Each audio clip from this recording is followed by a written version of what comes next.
Alors, quelques mots sur cette première lecture. Ce roman, Sœur de Daisy Johnson, est un roman très court, mais d'une immensité assez folle.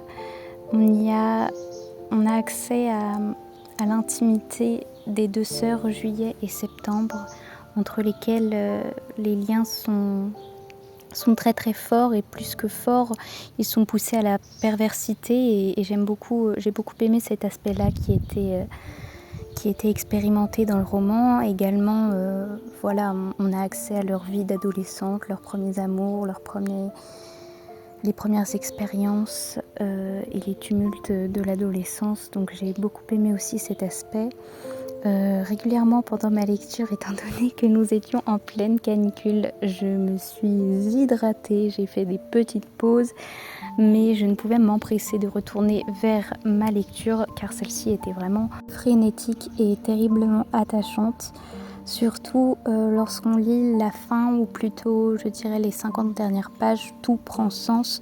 Le roman fait encore plus écho en nous et nous attrape par les sentiments. C'est cruel, mais c'est beau, c'est vrai, c'est d'une telle justesse.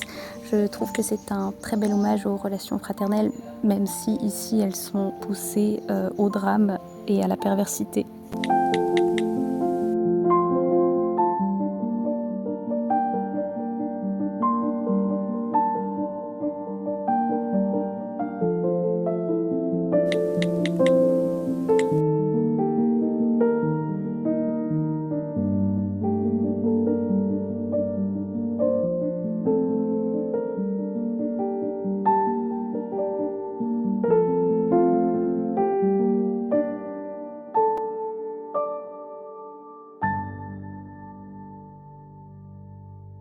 Alors, vous l'aurez sûrement compris, pour me remettre de mes émotions et pour terminer cette première journée de vlog lecture, je me suis lancée dans un deuxième livre, un tout autre genre cette fois-ci, un genre que je ne lis pas assez. Il s'agit d'un roman policier, un jeune auteur italien qui apparemment connaît un grand succès, donc j'en attends beaucoup.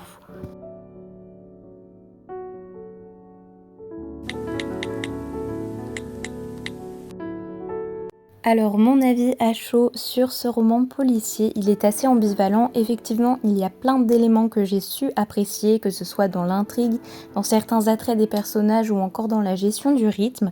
Ici, nous suivons une série de meurtres, de crimes sanglants qui sont tous commis par des adolescents entre 12 et 14 ans. Donc, on va essayer de chercher le lien qui les unit, la personne qu'il y a derrière tout ça. L'enquêteur principal, c'est un policier suspendu qui est un peu paumé, j'ai envie de dire classique dans les romans policiers. Effectivement, ce qui m'a déplu, c'est certains clichés qu'on retrouve très souvent dans ce genre, je trouve, malheureusement.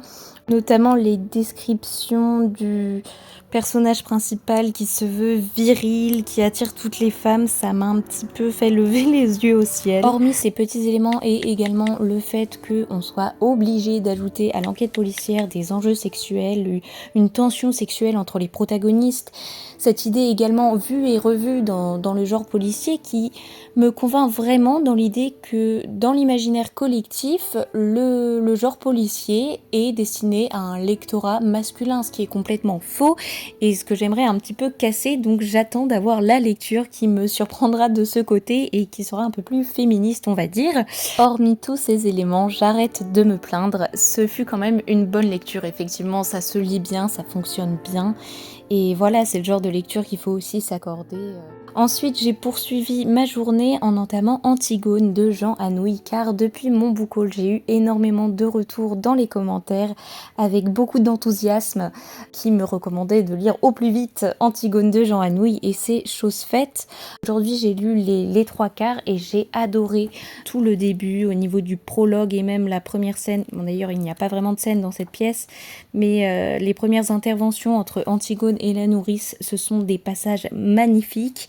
J'ai lu certains passages à haute voix, c'était juste délicieux, donc j'ai poursuivi cette lecture en intérieur car il faisait vraiment trop chaud ce jour-là.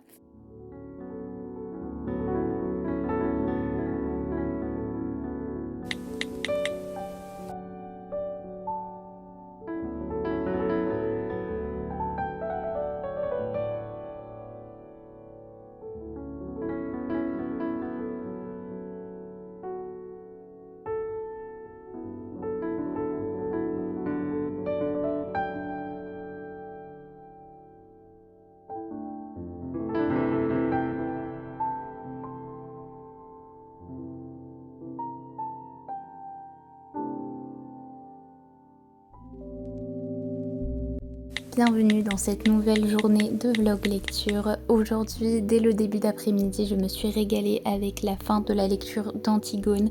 Vraiment, j'aurais adoré cette pièce de théâtre. Il y a de très très belles répliques, de très très beaux passages. J'ai même préféré cette version à la version originale de Sophocle, comme beaucoup je pense. Et vraiment c'était un beau moment de lecture.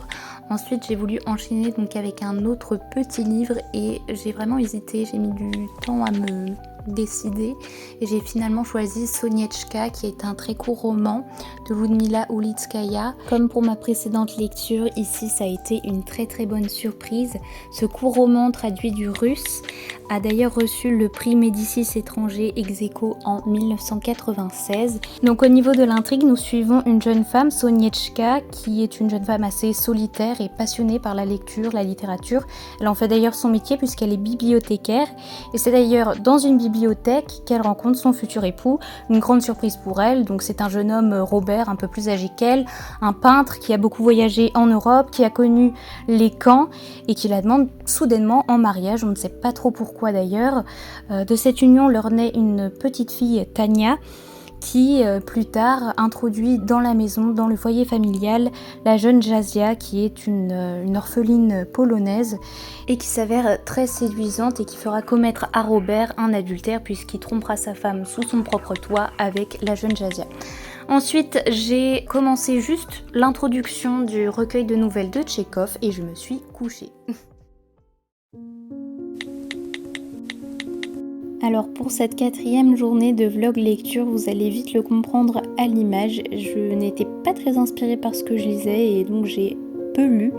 J'ai lu seulement une nouvelle donc de Tchekhov et la moitié de la 2e. J'ai peu de choses à en dire mais voilà, c'est aussi ça la réalité. J'allais pas me forcer à lire donc voilà, une journée assez calme somme toute mais avec un petit peu de lecture quand même.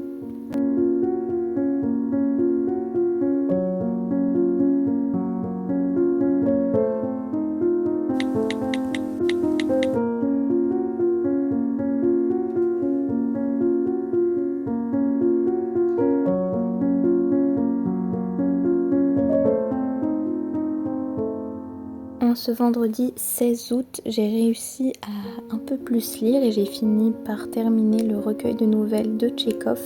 J'ai beaucoup aimé la nouvelle de la fiancée, donc la dernière nouvelle dont le recueil porte le titre. Celle-ci était plus parlante, après rien d'exaltant. J'ai aussi plutôt apprécié la 3e nouvelle aussi, mais c'est vrai que les 2 premières ne m'avaient pas enchantée, on va dire. Ensuite, j'ai repris ma lecture le soir avec une bonne petite tisane pour bien dormir, mais aussi et surtout pour accompagner ma nouvelle lecture qui est un classique de la littérature américaine que je n'avais jamais encore lu. Il s'agit de Des souris et des hommes.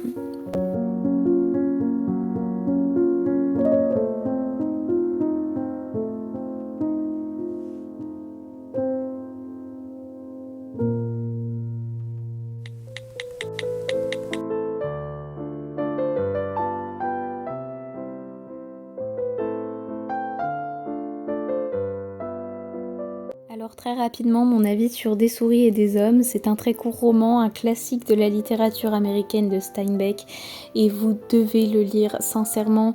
C'est un très court roman mais qui va vous bouleverser, il est d'une immensité rare, il dépeint des traits humains qu'on a peu l'habitude de voir, une classe sociale trop peu représentée et avec des personnages cruellement attachants et je suis convaincue qu'il ne vous laissera pas indifférent. Pour cette lecture de Camus tout juste entamée, j'ai eu un peu de mal au début avec le premier volet des noces, donc les noces à Tipaza, mais par la suite j'ai beaucoup aimé Le vent à Djémila et L'été à Alger qui m'ont beaucoup plus parlé, avec de très belles réflexions. J'ai noté certaines citations que je vous partagerai sûrement à travers cette vidéo, mais voilà, j'ai hâte de découvrir la suite. J'ai dû abandonner ma lecture car la nuit tombait et la fatigue arrivait bien sûr. Afin de terminer ce vlog 7 jours 7 livres dans les règles de l'art, je me suis empressée de terminer ma lecture du livre de Camus que j'avais commencé la veille. Ce que j'ai fait, c'est que j'ai procédé par petits morceaux étant donné que c'était une lecture pour moi assez laborieuse.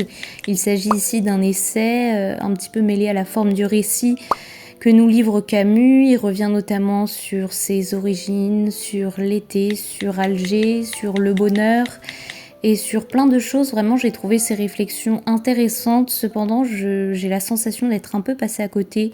Donc j'ai préféré lire par petits morceaux, de façon voilà morcelée, pour mieux assimiler les choses et que ça fasse moins dense d'un coup. En vous remerciant de tout cœur d'avoir suivi ce vlog lecture de A à Z, je vous laisse avec les quelques citations que j'avais relevées dans le livre donc de Camus dont je vous avais parlé. Je vous souhaite de faire donc de très belles lectures et je vous dis à bientôt pour de prochaines vidéos et de prochains livres.